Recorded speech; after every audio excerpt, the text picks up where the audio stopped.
यावेळचं मतदान हे योग्य व्यक्तीलाच करावं, अर्थात विकासालाच प्राधान्य द्यावं.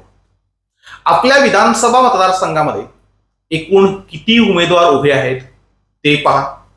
त्यापैकी हौशेसाठी, बार्गेनिंगसाठी, सेटलमेंटसाठी कोणते उमेदवार उभे आहेत आणि खऱ्या अर्थाने लढण्यासाठी कोणते उमेदवार उभे आहेत ते पहा. त्याच्यापैकी लढत कोणाची होईल, हवा कोणाची आहे, निवडून कोण येऊ शकतं याचा अभ्यास करा आणि जो निवडून येऊ शकतो तोच उमेदवार आपण निवडला पाहिजे. अर्थात तो उमेदवार अनुभवी असावा, अभ्यासू असावा आणि विकासाला प्राधान्य देणारा असावा.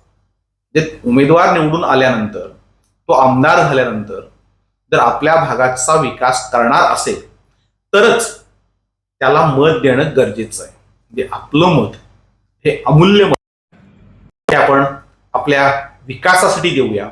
योग्य उमेदवारालाच आपण मतदान करू.